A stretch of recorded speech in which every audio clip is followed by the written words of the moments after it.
Roger Federer was doing his thing in Cincinnati on a fast tennis court. The incredible serve with the easy. Oh, okay, let's skip that one. The easy put away. Another incredible serve with a ridiculous forehand up the line. Serve goes up the tee. Short reply. Roger Federer up there won't miss it this time. Good try, Lindero. And Roger Federer looks to hold in less than a minute with another serve up the tee. A forehand taken early, well inside the baseline, and a fake out at the net, looking like he's going to push the forehand volley cross court, but instead goes up the line. Yes, folks, it was good fun last night in Cincinnati for the Federer fans around the world, until the rain.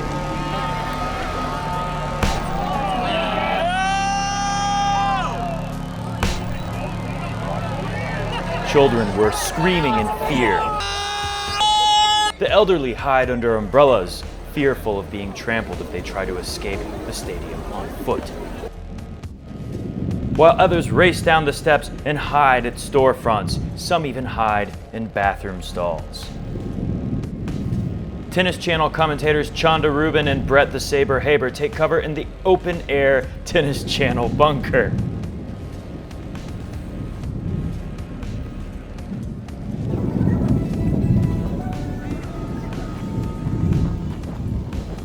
And myself, I find refuge at Grater's Ice Cream.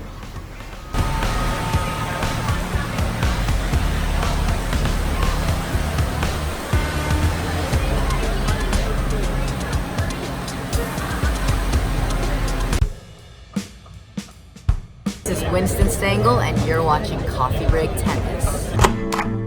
But you know what? The court dried, Federer got back out there, and he held up my prediction, winning in 2 sets. And shortly after I recorded those very words you just heard, I got in a car and zipped over to the stadium for a very good seat to see Nick Kyrgios and Karen Khachanov last night. So you saw some footage from the night before. Federer will play again today against Mr. Ruples, Andrei Rublev. Take a look at how good my seat was. It was pretty awesome to see Kyrgios and Khachanov last night. Welcome to the Coffee Break Tennis Podcast. I am Matt Bradshaw. If you are new to the show, we've been doing this show for a couple of years now. Unfortunately, we've been so busy with tennis clinics this week that I haven't had a chance to do any shows in a little over a week. But today we are here, and we're going to talk about a little bit about Federer, the draw, and what happened last night with all credit to Khachanov for, gotta catch them all, for hanging in there with what, you know, the best way to put it, there was a great comment I got, Facebook or Instagram yesterday, that basically said it was entertaining to a point, Nick Kyrgios, and then it just got out of control and was kind of bad. And another way to put it pretty well is what Peter Freeman from Crunch Time Coaching said. We were sitting together in the club at Harper's Point box seats. It was very awesome to sit there for that match. And in the first set, I heard Pete saying like, "Oh my God, I love Nick Kyrgios. I love this guy. This is the most entertaining guy in the world for a tennis match." And then by the third set, I can't remember exactly what he said, but I think he said, "I hate Nick Kyrgios. He's an idiot." And he was just so mad at the way Kyrgios was behaving by the end of the match. There was a point where Nick Kyrgios went into the locker room and smashed a couple of rackets and then came back outside with his smashed rackets, I guess so he wouldn't get in trouble with the umpire. He did it in the locker room. It was a wild night. You know, in the beginning, it was pretty funny. A lot of the stuff he did I thought was awesome. He missed the first serve. You know, he went for a huge first serve and was upset that he didn't make it, so he just smacked the ball right out of the stadium. And, you know, stuff like that, that's all right. That's entertaining. But then later, I mean, even his first match here, which I had to watch from a staircase. It was standing room only on the grandstand, which you don't see a whole lot. There was nowhere to sit. I mean, there's definitely a buzz around. You hear a buzz around all the people who are trying to get in and see Kyrgios' match. I still think he's good for the sport overall, but definitely lost control of things last night. I mean, there was so many highs and lows. He still must see TV. There's no way around it. But anyways, the first match, what was that, maybe Monday night when I saw his first match? Yeah, Monday night in the grandstand. Kyrgios has a call go against him. Umpire steps in right away, overrules it in Kyrgios's favor.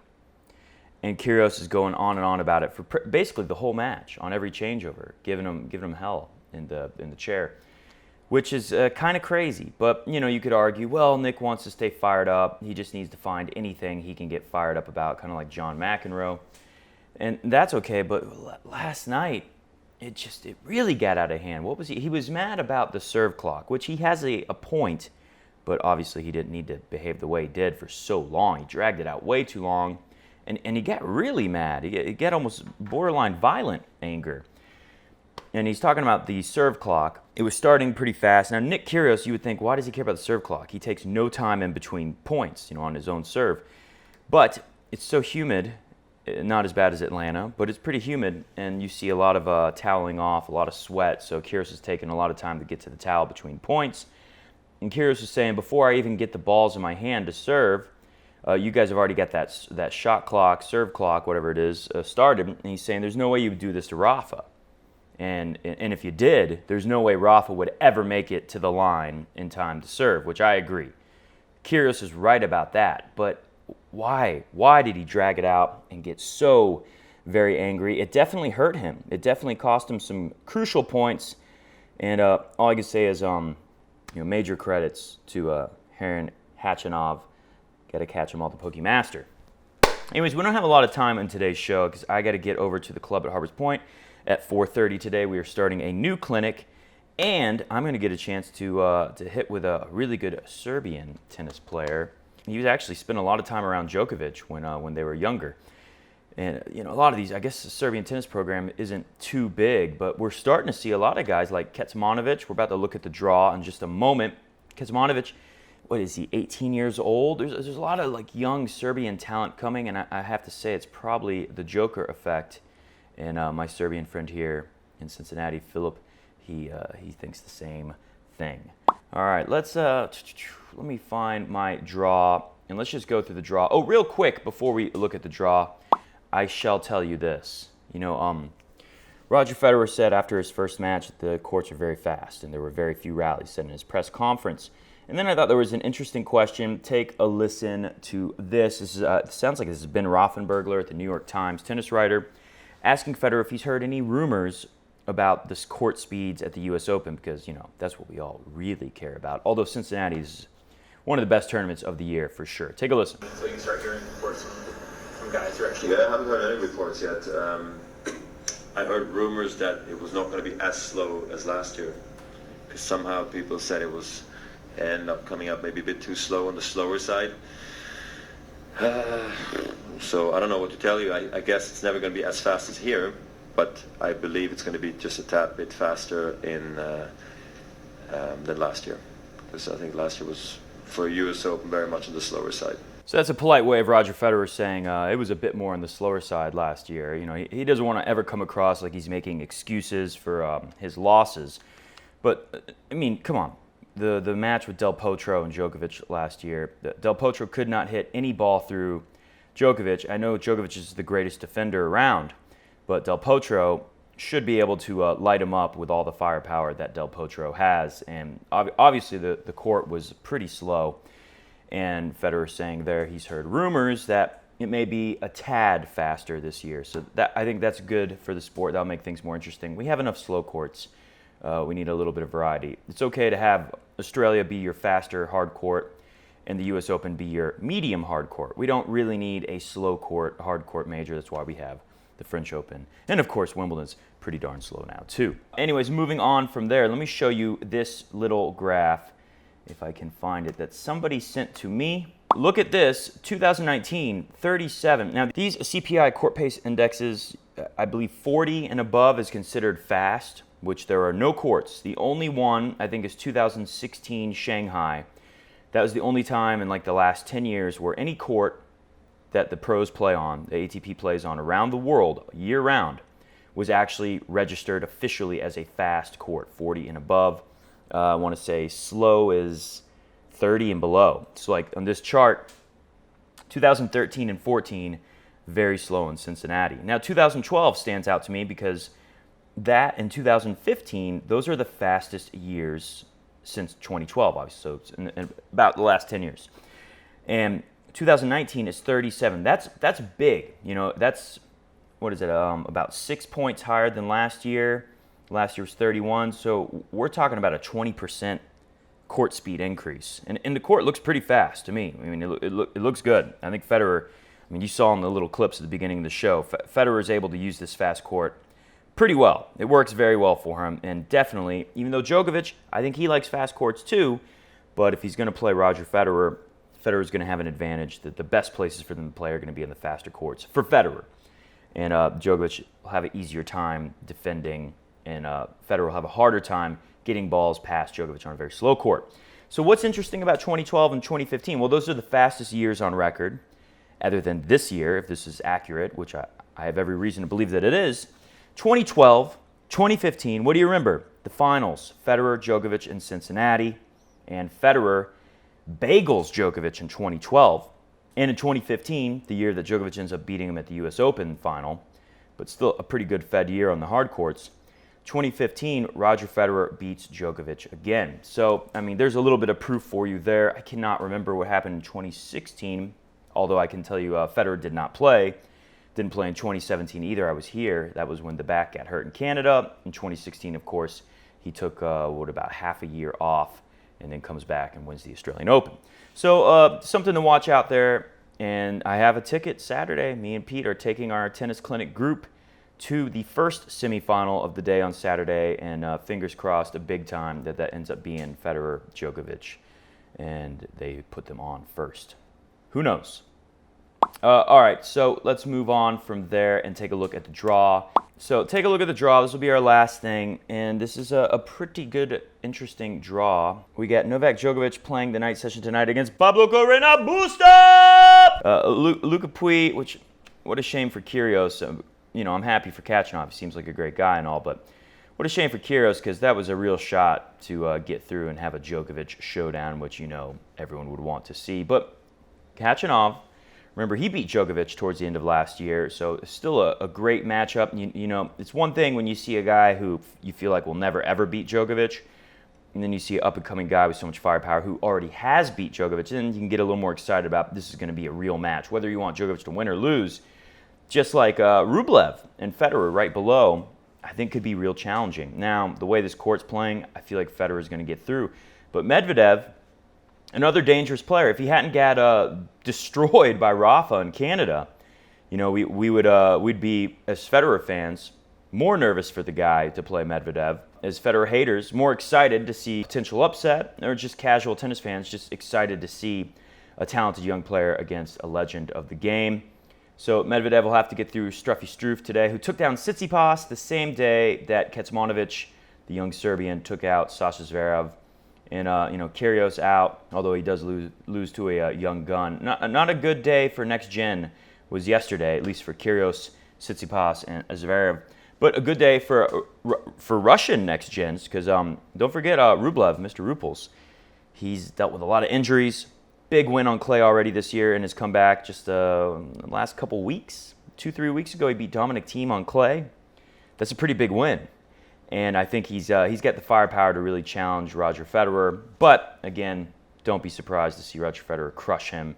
There's just so many things Federer can do. It was amazing to watch him the other night, how aggressive he was. He was winning like 80% on his second serve. The court speed is really suits him. He's going to be pretty happy. You heard him say in that clip, the U.S. Open will never be as fast as this court, unfortunately. That's in his brain. He may not have said it, but he was thinking it. What else do we got here? Kecmanovic will play, I think, Roberto Bautista Agut. And I like it. The bottom half doesn't look so much like a Masters 1000. Sure, we got a lot of great players like Schwartz-Didi, Gasquet, the Demon with his unfortunate mustache. Don't understand why he's got that mustache. David Goffin, Manarino, who gave Djokovic a tough time last year. That was where I first saw the secret potion. If you'll remember, Djokovic sometimes will break out this drink. His coaches will formulate it. They'll mix a powder with the water in a water bottle, and then they'll pass it to a ball kid who will bring it to Djokovic. And Djokovic is always just totally out of sorts. Looks like he's falling over. Can't win a point hardly. Drinks the magic drink. We saw it against Millman. Did we see it? Oh, we saw it in Wimbledon. Got the magic drink after that 6-1 second set Federer won. We saw it last year at the U.S. Open with Millman, and for the first time I ever noticed it was last year against Mannarino right here in Cincinnati. I did spend some time with a pretty well-known ATP player that you guys would all know a few weeks ago in Atlanta, and he's actually pretty friendly with Djokovic, and I was talking to him about it, and I said, I did the Djokovic diet, and I know exactly what's going on. There's something that you don't get as much of with that diet because it's kind of a restrictive diet. And I don't know, I'm no scientist, I'm no nutritionist, but whatever it is, you know, it's something you don't get as much of as other people with a more normal diet get. And it's formulated in that mix they're putting into the water, and Djokovic needs it, otherwise you get kind of dizzy. Because when I did it, especially in humid weather in Atlanta, which we have a lot of, I would get pretty dizzy and lightheaded out there, lightheaded I should say. It's really hard to play tennis if you're feeling lightheaded and like a little off balance. The player said to me, that's exactly what's happening. That's exactly what's happening to Djokovic, and that's why he needs that drink. Literally, get your head right, get your mind right, and then you can get back in the match. Back to this bottom half of the draw, so Mannarino's there. Who's going to come through this? I like Roberto Bautista Agut. I like David Goffin, who's got to be real thrilled to see this draw and think to himself, hey, I got a real shot to make a final to the Masters 1000. And then the top half is all of your heavy hitters, Medvedev, Federer, Djokovic, Khachanov. Even Struffy Struff, I'd say, is he's a little bit of a danger, although more of a bottom half draw for this tournament. You know, what a shame Nadal's not here. And real quick on Nadal, I always say Nadal doesn't like the balls here because I remember him saying that when me and Pete had our press passes a couple years ago here. And Nadal said he doesn't like the tennis ball they use at this tournament, and that was a big part. Maybe that's part of his decision making why he's not here. And I always thought, well, don't they use the U.S. Open Series official U.S. Open ball? Isn't it the same ball? But it's not. I forgot. It's like a ATP Pro ball, some kind of Penn ATP edition ball. That I saw some in the basket that me and Pete are feeding at our clinic. There's kind of a mix of balls in there.